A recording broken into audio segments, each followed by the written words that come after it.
Okay, and so without further any of my further introductions, let's welcome Dr. Frederick Bacala. Right. Hello, everyone. My name is Dr. Frederick Bacala, and today I am going to basically talk about uh, curriculum and cultural interference on language learning, teacher acknowledgement, and adaptation. That was actually the long title. Let me just share my screen here.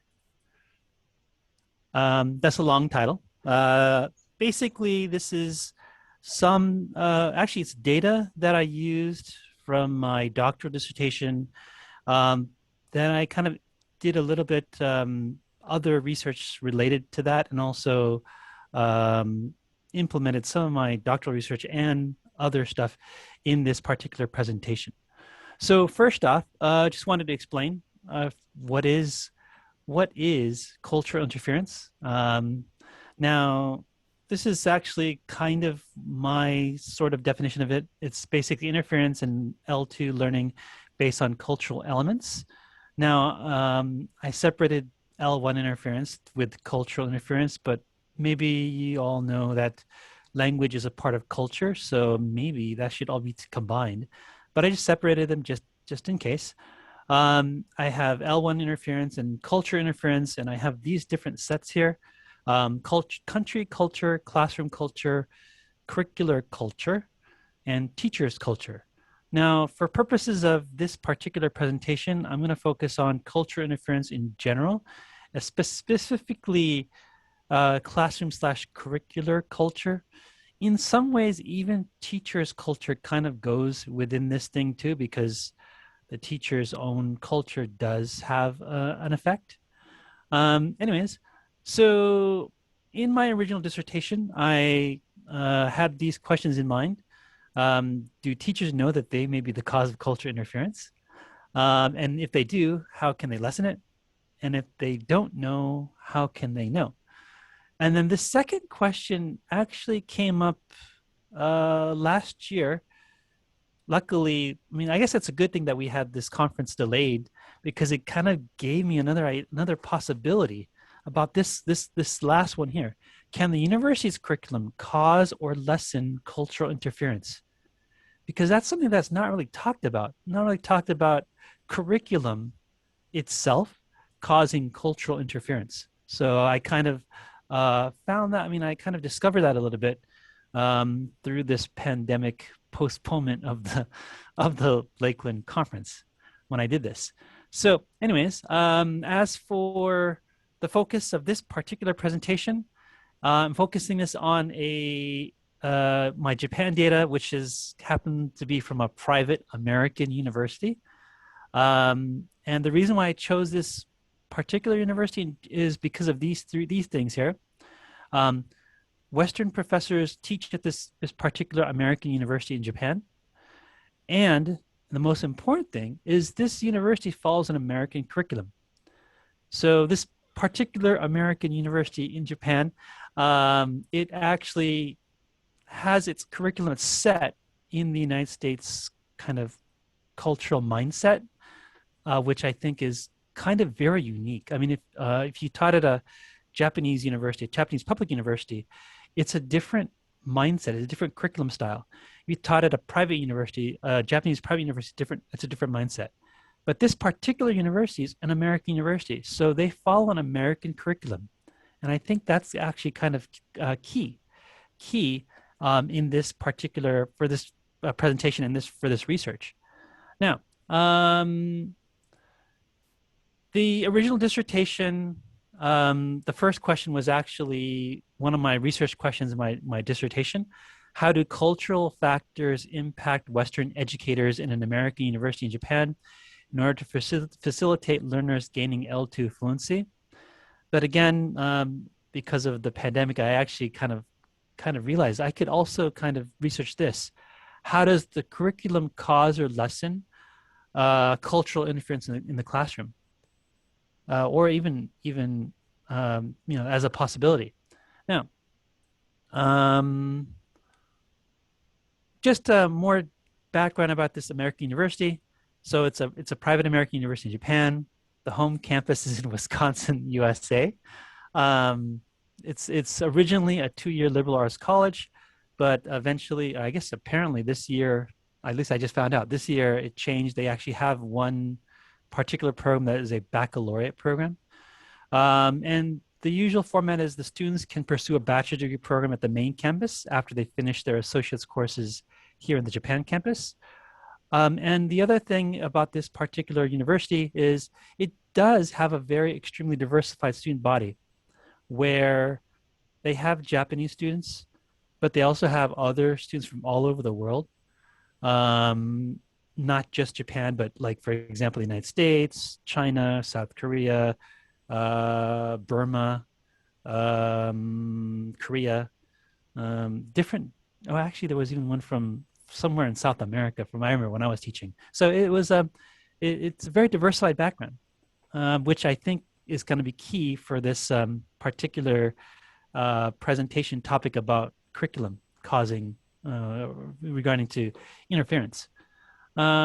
Anyways, I actually interviewed 5 professors, teachers there at this particular university. And in this university, they have 2 programs. They have the English for academic purposes, and they also have a regular academic program. Between the 5 people that I interviewed, it was basically almost split in half. Half of the instructors were part of the EAP program where they taught English as for academic purposes. The other half of the teachers taught their usual academic courses for their college. Basically, I asked 5 questions, and they gave short answer responses.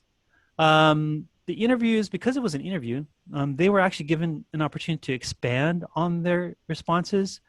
The reason I put that is because originally, when I did my research, I split up into one group of interviews and one group of questionnaires. But at this particular data was all interviews only. And also my university data that I'm including is actually my own knowledge, because I actually did teach at this particular institution many years ago. I taught there, so I have do have a lot of collected knowledge about this particular program, and I can kind of give firsthand accounts from my experiences there. Now, the demographic data that I collected, basically, I asked their questions like their gender, male or female, their age range, because I originally thought that age might be a factor, I guess, in cultural interference or not. Experience in teaching in general, and then teaching abroad. That was a very important one because I wanted to see, my original thought was if they had less teaching experience abroad, most likely they didn't have any knowledge of cultural interference when I did this, but then later I realized that's not necessarily the case. And then also I also asked about their education level. Now, of course, university level, you usually have to have a master's or higher. But when I originally made the study, I was thinking that I was also going to include, for example, ALTs, because they also might have a different perspective and also might give me more information about teachers and cultural interference when I originally did the study. So that's kind of why I had that demographic data collected. Now, again, going specifically with this American University data, 5 of the 5 respondents, 4 male, 1 female. 4 respondents were 30 to 49 years old. 1 was 50 years or older. 1 had more than 21 years experience, and then 1 had between 11 and 20. And the 3 respondents had less than 10 years experience in teaching, and that was kind of what I liked because I really wanted to get their perspective. And then the same situation with the teaching experience abroad. 3 had 4 years or more, and then 2 had less than 4 years. So again, those respondents I was kind of looking at specifically because of my original thinking was they would actually not know about cultural interference. These are the questions that I asked the respondents. So number 1, when planning or teaching your class, are you aware of you include cultural themes, ideas, or concepts which are related to your native culture? How can you tell if you're aware? Do you want to include cultural themes, ideas, or concepts which are related to your own native culture? And how have you included them, or why haven't you included them? Then number three, in your own experiences and beliefs, do you think culture and language are combined and important together, and why? I like this question because, again, there are many teachers who think that culture and language are separate, but then there's also the opposite set that said, no, they're connected. So I kind of put that in there. And then number four, is teaching and understanding culture important to gaining language fluency, and why? I had this experience of teaching a student who had a super high TOEIC score, but their fluency was downright terrible. So having a very high fluency, I mean, having a very high TOEIC score, but not speaking fluently, yeah, you can see that that's kind of a nice question to ask. And then next, do you think teaching culture with language studies will increase or decrease a student's difficulty in learning a language, and why? So these 5 questions were in my original research that I wanted to find out, and they all had specific reasons why I chose these particular questions. Question 1 was focusing on their own awareness of culture. Question number 2 is obviously wanting to include cultural themes in lessons. Number 3 is understanding culture and language, whether they are the same or different, because again, like I said, some teachers still believe language and culture are separate, and others believe that they're part. But then if you really understand it, language is a part of culture. So whatever how the language is created is based on the cultural elements. So I just wanted to see if teachers kind of understood that. Then question 4 is related to culture in relation to fluency, because obviously, if you really want to be fluent, you should understand the cultural reasons why that language is how it is. And then if the culture involved with language studies will increase or decrease interference in learning a language, or also even just learning. So here is the data from the American University data. So if you look here, cultural awareness, 3 of the 5 respondents were culturally aware of language teaching. That's my first question. The second question, if they want to include cultural themes in lessons, 2 of the 5 respondents wanted to include cultural themes in language teaching. Now, please remember that particular response, because I have some kind of important information in regard to curriculum that might actually kind of modify question number 2. Then number 3, culture and language understanding. 3 of the 5 respondents understood that they are important, and then 2 of them said that they maybe are important. Question number 4, 4 respondents, they understood that culture is important to gaining fluency, and then 1 said it might be or may be important in gaining fluency. And then for number 5, whether culture increases or decreases interference, 3 of them said, yes, it will increase. And then 1 said, no, it will decrease.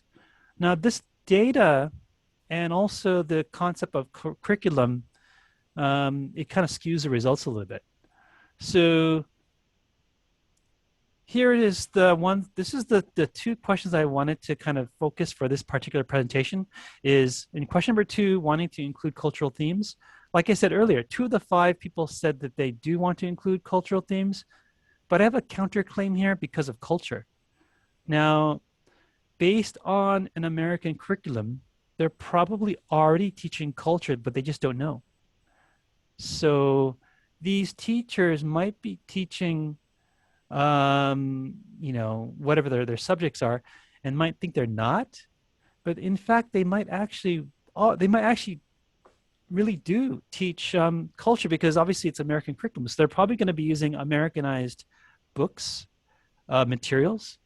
So in a way, maybe they are teaching cultural themes, they just don't know. And then after, the next part for question number 4, talking about culture important for gaining fluency, 4 of the 5 respondents said yes. And to support this claim, this makes sense. They are teaching in an American curriculum. This university is an American university teaching Japanese students and international students inside the classroom.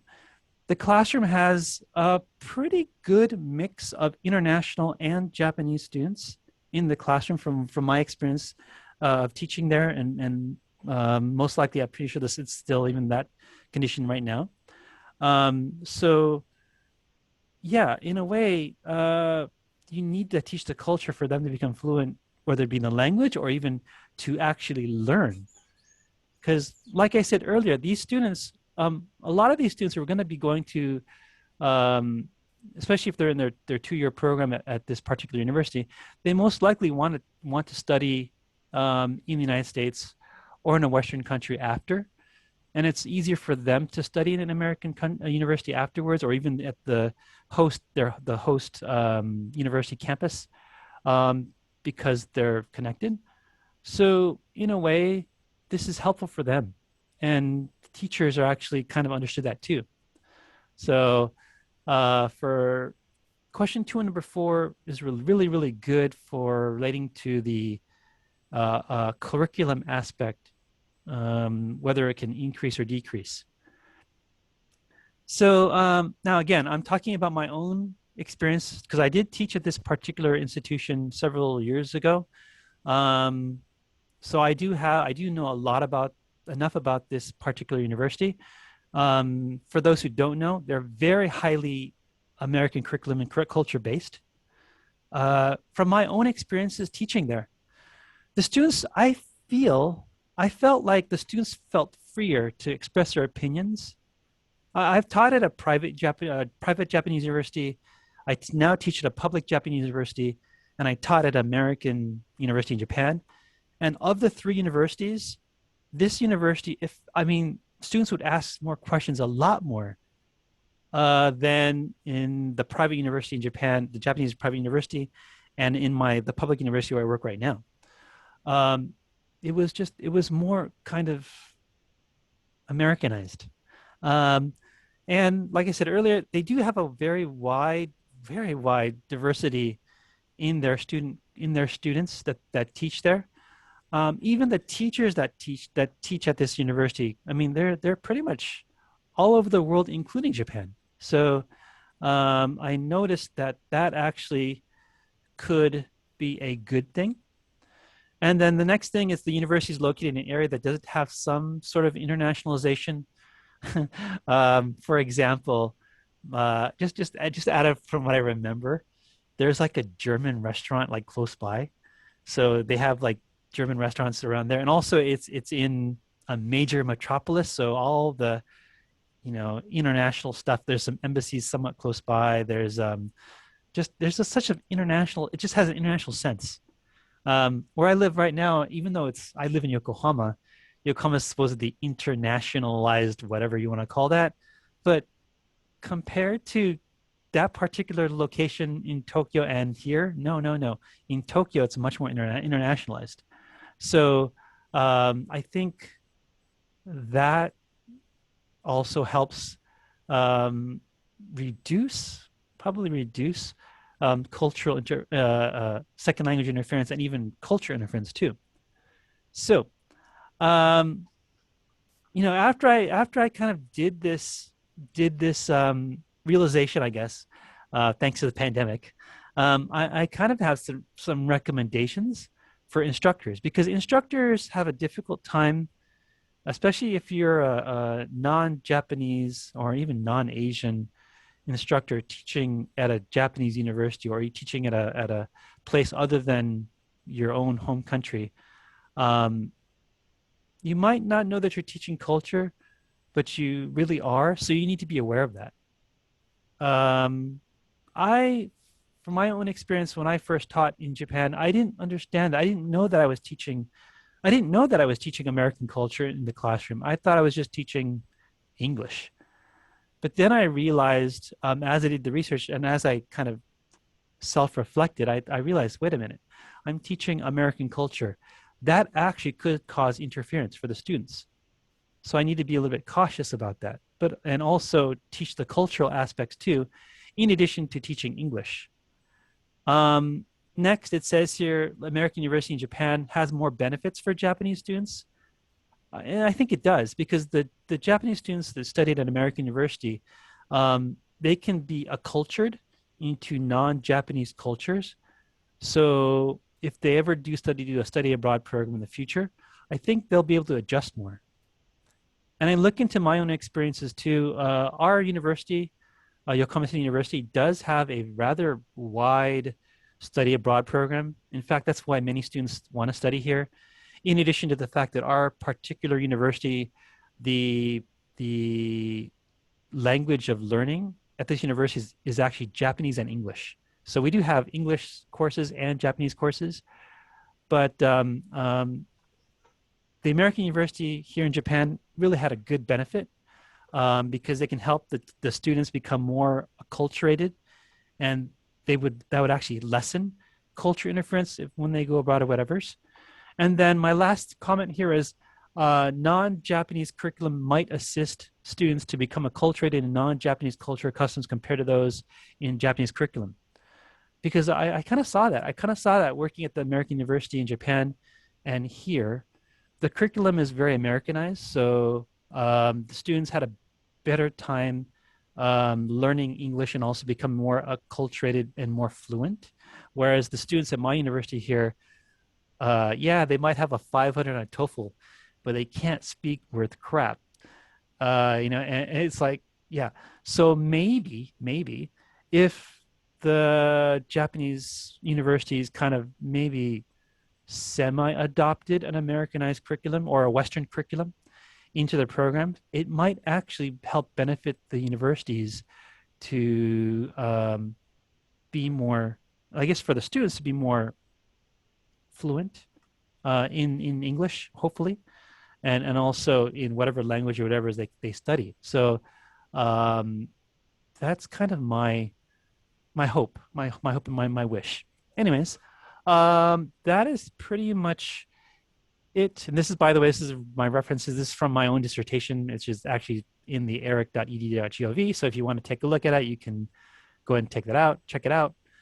That's pretty much the end of my presentation. So if there's any questions or comments, I guess you can ask me now, or if not, I guess, Roger, you can do whatever you like Yeah, there. I mean, I guess if we have time for maybe one quick question now, and then hopefully we'll have sufficient time for Q&A for everybody at the end of this panel session.